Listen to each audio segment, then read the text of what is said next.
Obrigado, Paizinho, por estarmos juntos. Obrigado porque Tu começaste em cada um de nós a Tua boa obra e sabemos que Tu vais completá-la. Obrigado, Jesus. Eu queria fazer uma pergunta maluca para você. Você crê em Deus? Parece maluca, mas é verdade. Você crê em Deus? Então, se você crê em Deus, o que você preparou para compartilhar hoje aqui, tanto no microfone ou individualmente? Você deve ter se preparado, porque se a gente vem para uma reunião, eu tenho que estar pronto para profetizar alguém, alguma coisa. O que você preparou? Qual é o versículo, qual é a carga, qual é a bênção que Deus está derramando sobre você, para você se derramar sobre outros? Sabe? Não tem um encontro que eu não pergunte a Deus como eu posso cooperar com Ele, com aquele encontro. Que eu ore por aquele encontro. Não tem uma cerimônia de casamento que eu não peça ao Senhor uma palavra profética aos noivos. Eu não preciso compartilhar no microfone, mas eu tenho que estar pronto para compartilhar tete a tete um com o outro. Você orou por esse encontro desde que você foi informado que tinha esse encontro? Está certo que eu sei que a informação foi de queima-roupa de última hora. Tem problema nenhum. O Senhor aceita orações de última hora. Pode orar sempre. Como você veio preparado para aqui? Vamos ver Hebreus 11, verso 6. Nós temos alguns versículos para ler. Hebreus 11, verso 6. Um versículo muito antigo, muito conhecido, que a gente não pode esquecer. De fato, sem fé é impossível agradar a Deus. De fato, sem fé é impossível agradar a Deus, porquanto é necessário aquele que aproxima de Deus, creia que Ele exista e se torne galardoador, presenteador dos que buscam. Eu estou me aproximando de Deus, eu estou vindo para uma reunião para me aproximar de Deus, eu quero também receber de Deus, mas eu também quero dar o que Deus tem colocado dentro de mim. O que nós, cooperadores do Senhor, como discipuladores, como líderes, como pastores, precisamos entregar ao discípulo? O que nós precisamos entregar a ele? Primeira coisa, e eu não estou falando nenhuma novidade, tudo aqui é aquilo que Paulo diz: a mim me alegra e a segurança para vós outros que eu repita sempre as mesmas coisas. Então vamos para 1 Timóteo 2, de 1 Timóteo 2, de 1 a 2. 1 Timóteo 2, de 1 a 2. Antes de tudo, pois, exorto que se use a prática de súplicas, orações, intercessões, ações de graças, em favor de todos os homens, em favor dos reis, de todos que se acham investidos de autoridade, para que vivamos vida tranquila, mansa, com piedade, com toda piedade e respeito. Antes de tudo. Parece que às vezes nós esquecemos deste versículo, porque nós só oramos quando a situação explodiu. A coisa está pegando fogo, eu preciso que orem aqui, orem ali, e aí vem, dispara a oração para tudo que é lado, convoca a oração, mas eu tenho orado antes de a coisa explodir? Antes de tudo é tudo mesmo. Nossa busca ao Senhor não pode ser só quando os apertos ou as dificuldades aparecem, ela tem que ser uma constância, sobretudo pelos nossos discípulos. Então, já que tem que ser uma constância, tem que ser algo, eu quero convidar que você agora feche os teus olhos, ou fique de olho aberto, como você quiser, mas que você ore pelos teus discípulos agora. Vamos ter um tempo de oração pelos discípulos agora.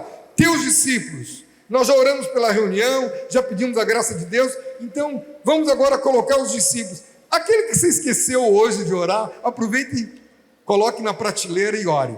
Vamos embora lá, vamos orar. Nós também oramos a Ti, Senhor, por este momento. Oramos que Tu fales conosco, ministra os nossos corações. Ministra o coração de cada um dos nossos discípulos que não estão aqui e daqueles que estão aqui também. Nós suplicamos a tua interferência em nossas vidas, Senhor. Nós necessitamos que tu faças algo com cada um de nós. Te peço isso em nome de Jesus. E o apóstolo continua, que se use a prática. Prática é alguma coisa prática, contínua, constante. Eu decidi na minha vida, há muitos anos atrás, de não sair da cama sem antes orar pela minha esposa e pelos meus filhos, meus genros e noras e meus netos. É muita gente para orar. Eu tenho 5 netos, então tem que orar por cada um, tem muita oração. Eu não saio, eu vou ao banheiro rapidinho e volto só, não saí da cama não, eu só fui ao banheiro. E às vezes eu fico ali 1 hora orando por eles. São os meus discípulos diretos, são os meus discípulos que têm que clamar a Deus direto, são a minha continuidade, são minha família. E aqui ele fala orações, ele fala súplicas. Eu gosto muito de ver súplica como algo não pensado. Oração, eu penso, é uma coisa planejada, falada. Súplica para mim é o desespero que eu ponho. Senhor, tem misericórdia. Senhor, eu não sei o que eu faço. Senhor, e um clamor. Eu lembro de uma vez, estava muito irritado com um irmão e fui diante do Senhor. Senhor, eu não aguento a soberba do meu irmão. Eu quero triturá-lo. Eu quero pulverizá-lo. Eu quero que ele suma na minha frente. Óbvio que vocês entendem, eu estou falando de coração, não vou fazer fisicamente nada disso, mas eu precisava resolver aquilo na minha cabeça. Eu digo, Senhor, faz alguma coisa, e falou amém. O Senhor disse para mim, queima-roupa, o que te incomoda na soberba do teu irmão, aquela que compete diretamente com a tua própria soberba. Eu não posso mudar meu irmão, mas eu posso mudar a mim mesmo. Então uma oração, uma súplica, você tem que estar preparado pela resposta que Deus vai te dar a queima-roupa, ou não, mas tem que estar preparado para a resposta. Não é bem isso, pai, você não entendeu, não é isso que eu quero, não. Ele falou isso e está falado. Você sabe aquele cachorro quando leva uma repreensão, sai, não sei para onde que eu vou. Eu era o próprio cachorrinho, quem saber para onde ir. Parei minha oração completamente e comecei a fazer outra oração. Senhor, me ajuda a me ver como você me vê. Deixa eu me ver como você me vê. Fala mais, eu quero mais. Intercessão, para mim, é quando você se mete em oração na briga de outros. A briga não é tua, você não tem nada a ver com aquela briga, mas você se mete. Você entra naquela briga porque você sentiu carga, porque Deus te orientou, e você se mete. Quanto tempo que você fica nessa intercessão? O tempo que for necessário. Em 2022, eu recebi um telefonema de uma irmã dizendo, meu filho fez aniversário e se declarou gay. Meu filho fez aniversário de 20 e tantos anos e se declarou gay. E eu fiquei angustiadíssimo com aquilo, porque eu vi o garoto nascer. Ele nasceu em nossa casa. Esse casal era da nossa casa, eles não moram aqui em Salvador. E eu comecei a clamar por ele. Todos os dias, de 22 até hoje, eu clamo por ele todos os dias. Eu peço, Deus, liberta-o desta mentira. Retiro dessa situação. E é um clamor contínuo, um clamor com lágrimas muitas vezes, porque não faz sentido eu perder alguém que é do Senhor. E a semana passada eu recebi um telefonema dessa mesma irmã, dizendo para mim, ele se arrependeu, ele voltou atrás, ele quer o Senhor. Não é obra minha, é obra de Deus, mas tem a minha intercessão. Não é briga minha, porque ele não é meu discípulo, não está vinculado a mim, não está nessa igreja, não está nessa congregação, mas é de Jesus, é do Senhor, e eu preciso, você precisa se meter numa briga em oração. Em oração. E ele fala mais uma coisa aqui, ações de graça. Aleluia, Jesus. Aleluia, Jesus. O pneu furou, obrigado, Jesus, porque o pneu furou.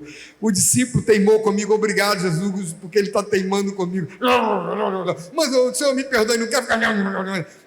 Você sabe o que é aquela bronca que todos nós temos?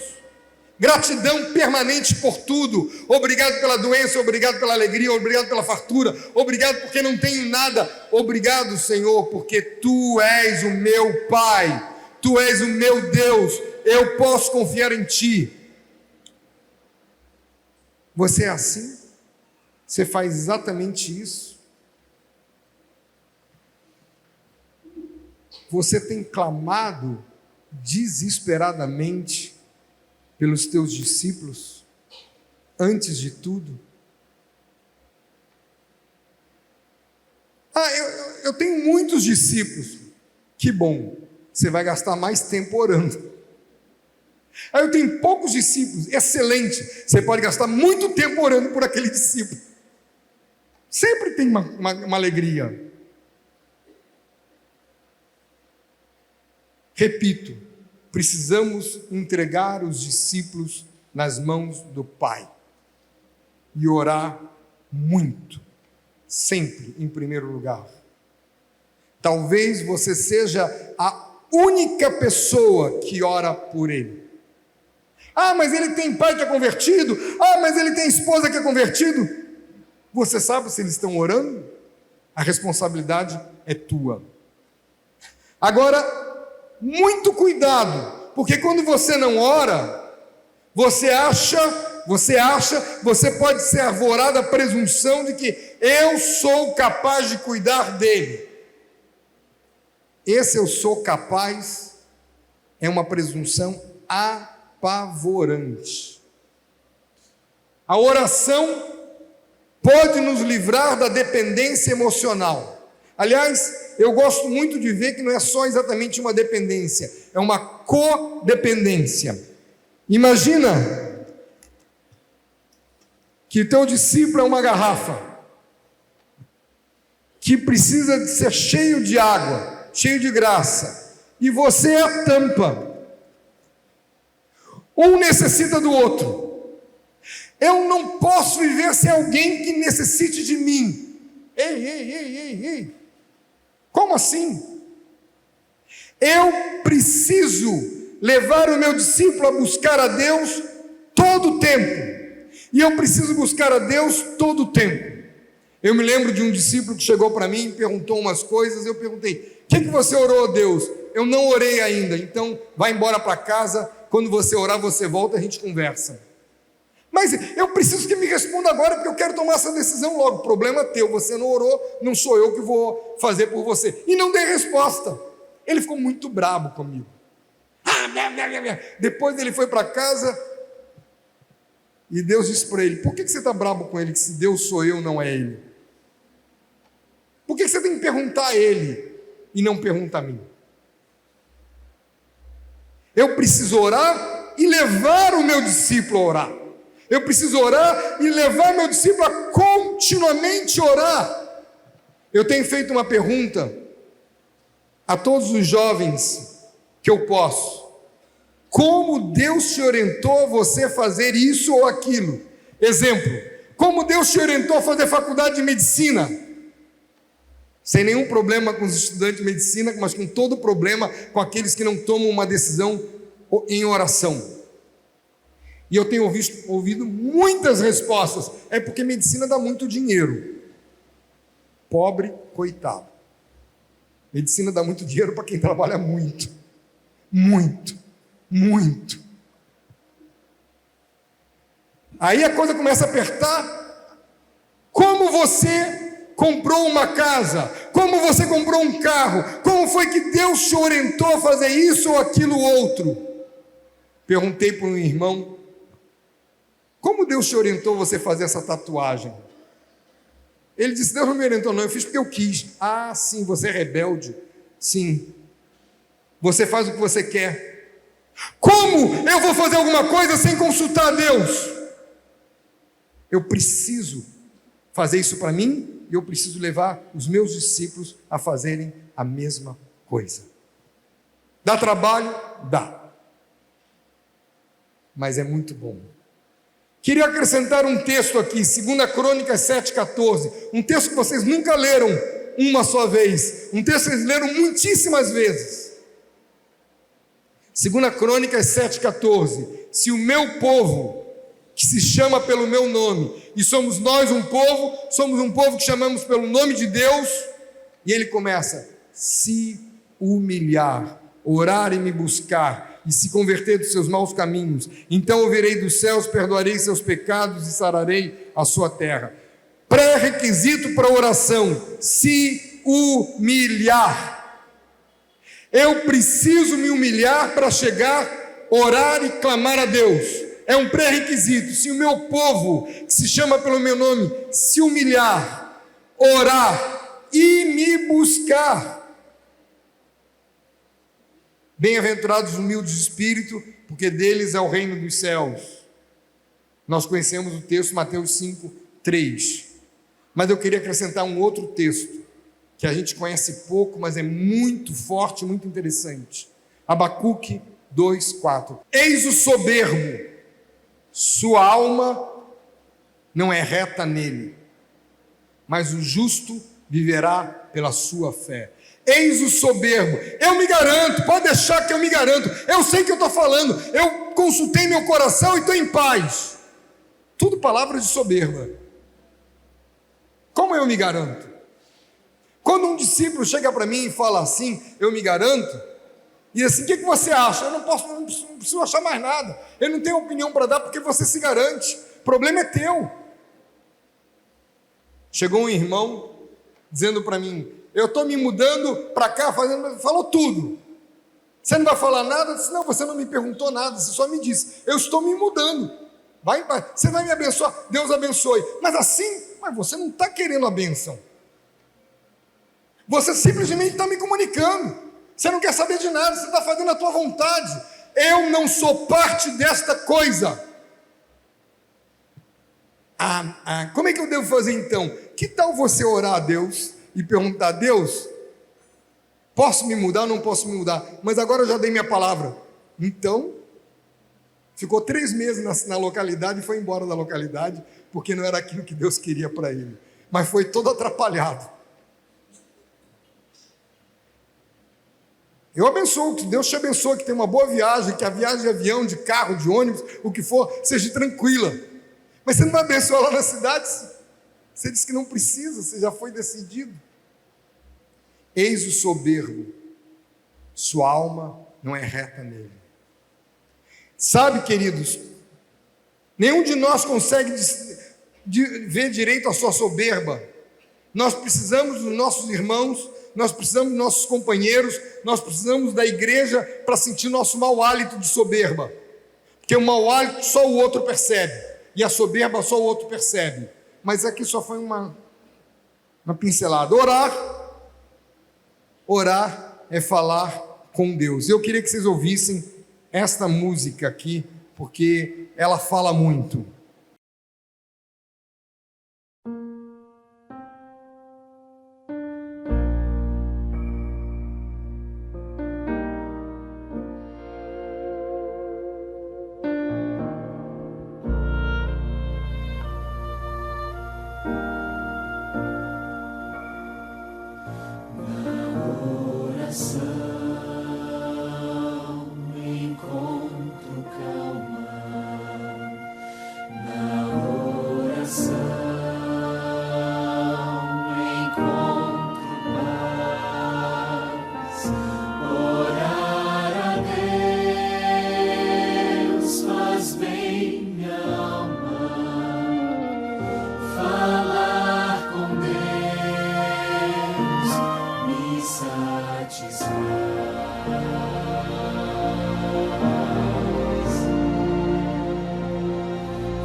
contigo, pois me dá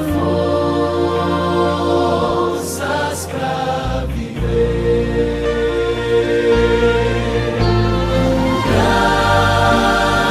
Grande é o nosso Deus e as obras que Ele faz. O seu amor não tem limites,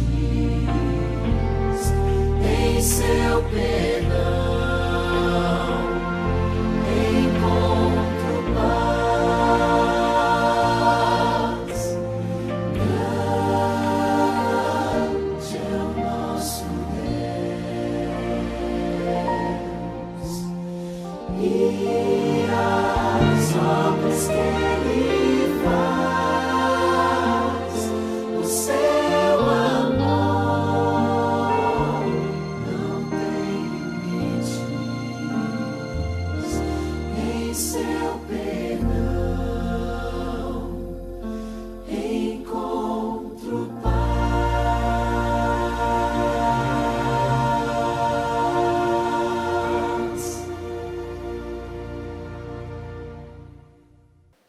Obrigado, Jesus, porque nós podemos acessar a Ti sempre, sempre, sempre.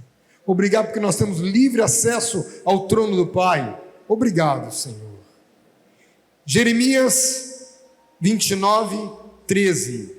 Jeremias 29, 13. Buscar-me-eis e me achareis. O Senhor quer ser buscado, porque Ele quer se revelar. Buscar é um pouco mais do que só falar. Buscar é orar com o intuito de ouvir. Às vezes nós falamos e não estamos querendo ouvir. Às vezes nós precisamos calar a boca e ouvir. Você tem ouvido ao Senhor? Tem ensinado e ajudado os discípulos a ouvirem ao Senhor, os teus discípulos a ouvirem ao Pai? Lá naquele texto que a gente começou antes de Crônicas, ele fala em se converter. Amados, a conversão é como tomar a cruz. É constante, constante. Toda vez que a gente escapole da cruz, eu preciso me converter e voltar para a cruz. Então, é o nosso lugar. E a gente tem que se arrepender dos nossos maus caminhos, que começa nos meus pensamentos. Tiago 5,16. Tiago 5,16. Confessai, pois, os vossos pecados uns aos outros, e orai uns pelos outros, para serdes curados. Muito pode, por sua eficácia, a súplica do justo. Nós somos justificados por Jesus, mas se um discípulo vem e confessa um pecado, para o que você está fazendo e ore por ele, para que ambos, tanto ele quanto você, sejam curados de toda maldade. Isso é outra prática que a gente não pode esquecer. E não é confissando assim, quero dizer que eu pequei. Ei, você pecou? Você sabe, eu não sei de nada. Eu não estou de olho aberto, não quero ouvir. A confissão tem que ser declarada. Eu preciso reconhecer o meu pecado. Perdoa pelos pecados que cometi hoje. Então, já que você falou pelos, no plural, pode dizer a lista que nós vamos anotar um por um. Segunda coisa que eu preciso fazer como discípulo: entregar a palavra de Cristo. Entregar a palavra de Cristo. Sem parcimônia, sem economia, sem miserabilidade, abundantemente. Palavra de Cristo, palavra de Cristo. Devemos dar tudo que temos de Cristo em nós, para assim termos mais. Como Deus vai nos encher se não nos derramamos sobre os outros continuamente?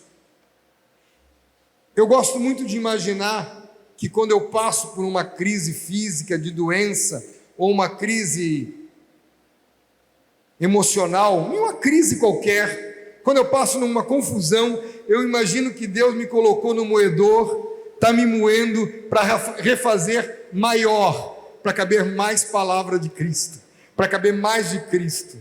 Se eu continuar igual, eu vou ser só capacidade 1, mas eu preciso ser moído muitas vezes para chegar à capacidade que Ele quer. Então, não se assuste quando por Deus você é trilhado. Jesus, obrigado, porque está me considerando fiel para derramar mais de Ti sobre mim. Colossenses 3,16, texto também bastante conhecido. Colossenses 3,16: habite ricamente em vós a palavra de Cristo, instruí-vos e aconselhai-vos mutuamente. Então eu posso conversar com o meu discípulo, dando palavra de Deus para o meu discípulo, dando palavra de Cristo para o meu discípulo, e ele também pode falar comigo me dando palavra. Ele também ouve. Como eu aprendo ouvindo os discípulos? Como eu aprendo ouvindo minha família? Como eu aprendo ouvindo os meus amigos? Eu não sou detentor de nada. Aliás, não sou nada. Como você também não é nada. O que nós temos de bom é Cristo em nós, a esperança da glória. Habite ricamente em vós a palavra de Cristo, instruí-vos, aconselhai-vos mutuamente com toda sabedoria, louvando a Deus com salmos, hinos e cânticos espirituais, com gratidão em vosso coração. A minha linguagem é de louvor e adoração, ou a minha linguagem é de... Você sabe o que é VR, né? Velho rabugento. A minha linguagem é de VR. Mas está chovendo, porque está calor, não sei o que lá. Eu estou reclamando o tempo todo. Ou minha linguagem é obrigado, Jesus. Obrigado, Jesus. Eu não entendo nada. Minhas lágrimas rolam, mas obrigado, Senhor. Para mim, a aprovação maior, ele diz assim: essa semana eu vou emagrecer, engordo 1 quilo. Oh, Jesus, obrigado. Eu não queria não, mas aceito. Aí eu escuto: você não queria não, mas quem comeu foi você, não fui eu. Está bom, paz e amor.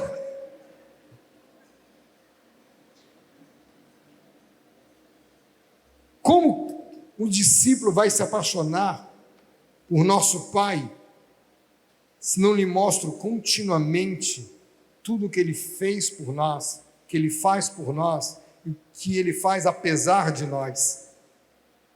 Eu preciso sempre estar apresentando a palavra de Cristo, sempre, sempre, e não as minhas opiniões. Se você olhar na palavra, em momento algum Jesus deu sua opinião, Jesus só falou em nome do Pai. Alguns anos atrás me perguntaram: você não vai dar tua opinião? Você ficou covarde, agora não vai dar tua opinião? E eu disse: não cabe a mim dar ou não dar opinião. Cabe a mim falar em nome de Deus. Será que eu estou roubando o lugar de Cristo na vida do meu discípulo, sendo mais importante para ele do que Deus? 2 Timóteo 3, 16 e 17. 2 Timóteo 3, 16 e 17. Toda a Escritura é inspirada por Deus e útil para ensino.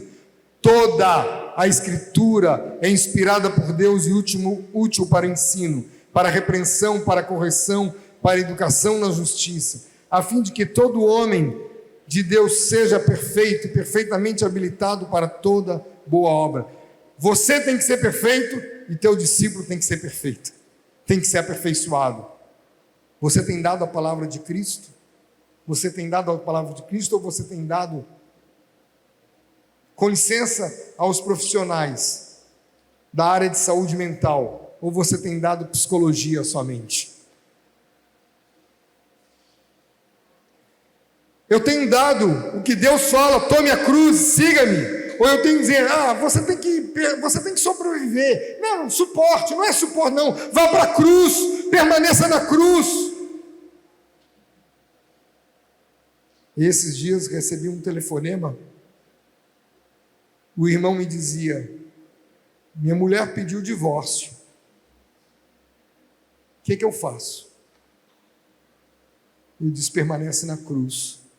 Eu não posso sair dela, porque é só nela que eu sobrevivo. Vamos seguir orando. E ela desistiu temporariamente do divórcio. Talvez um irmão complicado, uma irmã complicada, um cônjuge complicado, um cônjuge que não entenda direito, seja a forma de deixar você encravado totalmente na cruz. Salmo 119, verso 11. Salmo 119, verso 11. E sobre o Salmo 119, eu queria dizer uma coisa para vocês. Em Acuípe, esse ano, desafiamos os jovens a memorizar o Salmo 119 inteiro. E tem 90 jovens espalhados pelo Brasil, 90 e poucos, não chega a 100 ou tem 100 agora, não sei, que eles já memorizaram 1/3 do Salmo 19 inteiro. Uau! É só um Salmo 119, depois nós vamos memorizar toda a Bíblia, todos os livros. Eu não fui muito bem alfabetizado, tenho dificuldade na leitura, então simplesmente vou memorizando textos e mais textos e mais textos e mais textos. Às vezes me coloca uma versão diferente, eu estou com a versão na minha cabeça, nem dou conta que estou falando uma outra versão. E alguém diz: mas não está escrito assim. Ah, desculpa, eu estava na versão. E aí eu vou ler.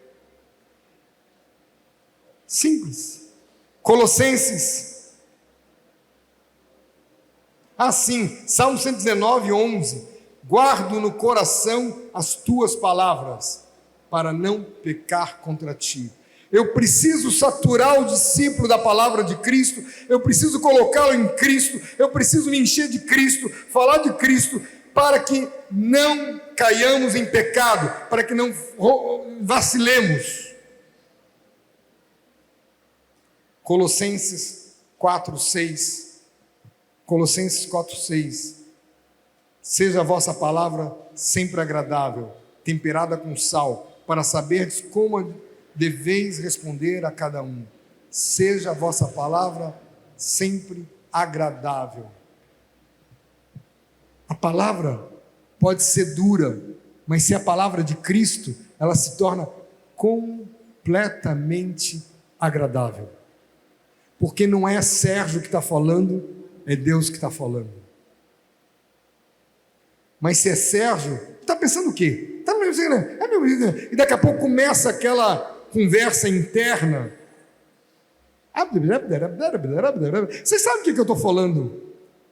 Uma conversa sem fim. Se ele falar isso, eu vou responder aquilo. Se ele disser aquilo, eu vou dizer aquilo outro. E fica uma conversa sem fim, que só tem uma forma de eu me livrar dessa conversa sem fim, é me enchendo de oração pela pessoa com quem eu estou conversando. E normalmente a gente conversa com alguém que a gente está irritado, porque a gente está querendo argumentar com o outro. Não tem, você não vai se livrar disso enquanto você não começar a abençoar essa pessoa em oração. Então, eu só vou falar o título e deixo para continuar.